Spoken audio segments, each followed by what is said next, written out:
اعوذ باللہ من الشیطان الرجیم وشددنا ملکہ وآتیناہ الحکمۃ وفصل الخطاب، کہ ہم نے ان کی سلطنت کو اور ان کی بادشاہت کو مستحکم کر دیا. وآتیناہ الحکمۃ، اور ہم نے انہیں حکمت اور دانائی سے سرفراز فرمایا. وفصل الخطاب، اور انہیں قوت فیصلہ عطا کی. ان کو جو ہے معاملات کو سلجھانے کی قوت اور صلاحیت ہم نے انہیں عطا کی. اب اس کے بعد جو وَهَلْ أَتَاكَ نَبَأُ الْخَصْمِ سے یہاں پر حضرت داؤد علیہ السلام کے یہاں ایک واقعہ پیش آیا تھا، اس کا یہاں پر تذکرہ ہے. وہ واقعہ کیا یوں سمجھ لیجئے، پھر اس کے بعد انشاءاللہ جو اس کا ترجمہ کریں گے.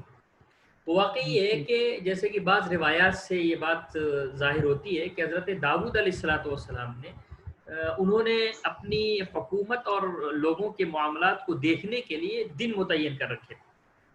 ایک وقت ان کا یہ تھا کہ وہ، اور ہر ایک کا ہوتا ہے بھائی، 24 گھنٹہ تو کوئی یعنی کسی کے معاملے کو سلجھانے میں لگا نہیں سکتا. اس کی اپنی پرسنل بھی زندگی ہوتی ہے، اللہ رب العزت کے سامنے عبادت کرنے کی بھی اس کی اپنی زندگی ہوتی ہے. تو حضرت داؤد علیہ السلام نے کچھ ایسا نظام بنایا تھا کہ فلاں وقت سے لے کر کے فلاں وقت تک وہ لوگوں کے معاملات کا فیصلہ کریں گے، اور پھر فلاں وقت سے لے کر کے فلاں وقت تک وہ جو ہے اللہ رب العزت کی عبادت کریں گے اور اپنے جو ذاتی معاملات ہوتے ہیں اس کو سلجھائیں گے.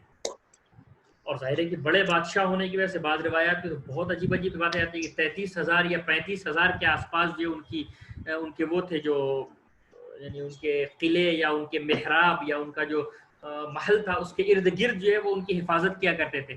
کسی کو جو ہے وہ اندر جانے کی ہمت اور مجال نہیں ہوتی تھی.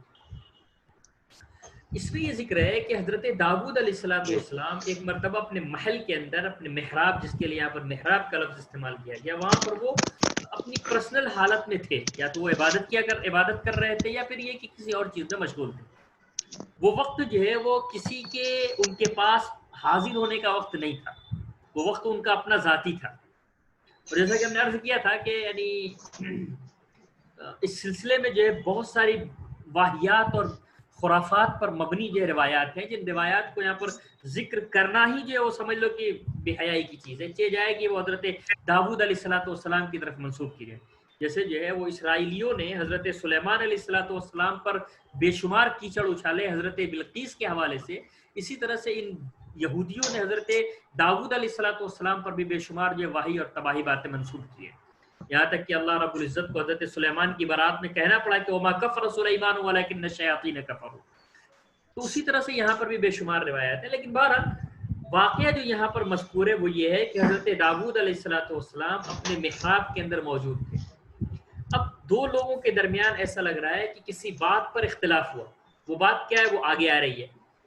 ان لوگوں نے اپنے معاملے کو اور اپنے قضیے کو حل کروانے کے لیے حضرت داؤد علیہ السلام کے پاس جانا چاہا. لیکن مسئلہ یہ تھا کہ حضرت داؤد علیہ السلام کی محل کے دروازے پر جو پہرے دار تھے وہ ان کو اندر جانے کے لیے اجازت نہیں دے رہے تھے. تو ان لوگوں کی جرأت دیکھیے، یعنی اگر حضرت داؤد جیسا نرم مزاج اور منکسر المزاج آدمی نہ ہوتا تو ان کی اس حرکت پر جو ان کو سزائے گردن زدنی دیتا. لیکن حضرت داؤد نے ذرہ برابر بھی ان کے اس جرم پر ان کی گرفت نہیں کی. انہوں نے کیا کیا، محل کی جو دیوار تھی اس دیوار کو انہوں نے پھلانگا، چوروں کی طرح دیوار پھلانگ کر کے وہ حضرت داؤد کے پاس چلے گئے. حضرت داؤد جو اپنے کام میں مشغول رہے ہوں گے، چاہے وہ عبادت کر رہے ہیں یا جو بھی کر رہے ہیں. اب اچانک یعنی غیر معمولی طور پر جب کسی کو جو ہے اندر آتے ہوئے دیکھا تو حضرت داؤد ایک انسان ہے. قرآن میں ففزع منہم کہ حضرت داؤد بھی جو ان کو دیکھ کر کے گھبرا گئے، کہ یہ کہاں سے آ گئے.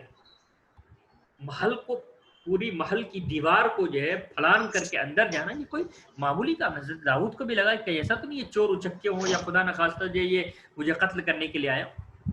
بہرحال وہ اندر آئے. انہوں نے آ کر کے کہا کہ بھائی دیکھیے آپ ڈریے نہیں.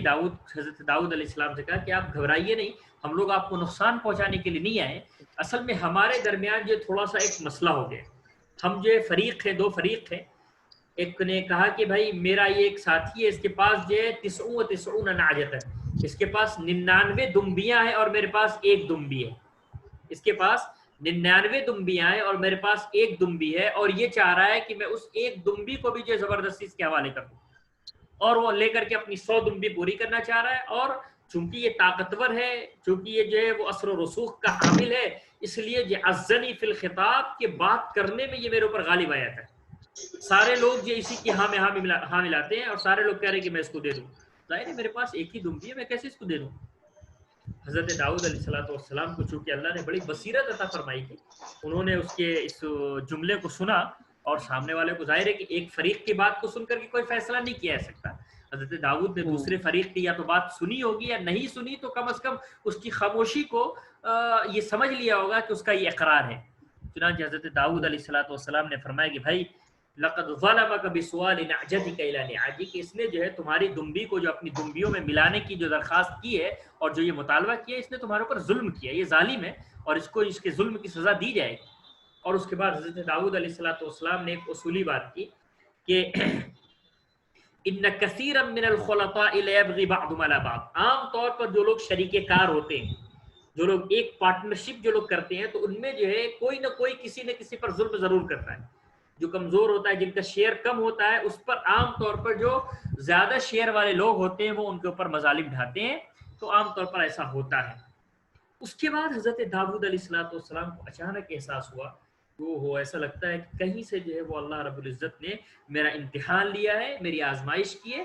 چنانچہ حضرت داؤد علیہ السلام فخر راکعا واناب، حضرت داؤد علیہ السلام فوراً رکوع میں گر پڑے، سجدے میں گر گئے اور فوراً اللہ رب العزت کی جانب انہوں نے رجوع کیا اور استغفار کیا، یہاں تک کہ اللہ رب العزت نے ان کی دعا قبول کی. اصل یہاں پر جو پہلو ہے جس کو بطور موعظت کے اور نصیحت کے ذکر کیا گیا، وہ یہاں پر دو پہلو ہیں. ایک پہلو تو حضرت داؤد علیہ السلام کی یہ مسکنت ہے، منکسر المزاجی ہے، کہ وہ چھوٹی چھوٹی بات پر ادنا سا بھی اگر انہیں احساس ہوتا ہے کہ مجھ سے کچھ غلطی ہو گئی تو فوراً جو وہ اللہ رب العزت کی طرف رجوع کرتے ہیں.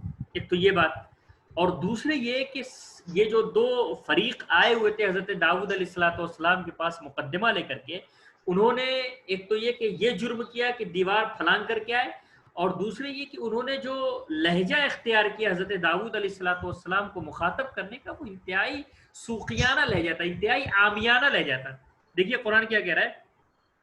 انہوں نے کہا کہ فحکم بیننا بالحق ولا تشتت، کہ ہمارے درمیان آپ دیکھیے بالکل انصاف کے ساتھ فیصلہ کریے گا اور بالکل بے انصافی مت کیجیے گا. ظاہر ہے بھائی حضرت داؤد ہے، وہ بے انصافی کے ساتھ کیسے فیصلہ کریں گے؟ کیا کسی کی مجال ہے کہ وہ کسی جج کے سامنے جا کر کے جج صاحب دیکھیے آپ بالکل صحیح فیصلہ سنائیے گا، اگر غلط فیصلہ سنائیں گے تو اچھا نہیں ہوگا. کوئی کسی جج کے سامنے جا کر کے کہے پھر دیکھیں کہ اس کا کیا حشر ہوتا ہے. لیکن حضرت داؤد علیہ السلام نے ان کے اس رویے پر، ان کے اس طرز تخاطب پر ادنا سا بھی ان کو کوئی ملامت نہیں کیا اور جو ہے ان کو معاف کر دیا. تو اللہ کے رسول صلی اللہ علیہ وسلم سے بھی کہا جا رہا ہے کہ آپ بھی جو ہے حضرت داؤد علیہ السلام کے اس رویے کو اور اس سنت کو جو اختیار کیجیے.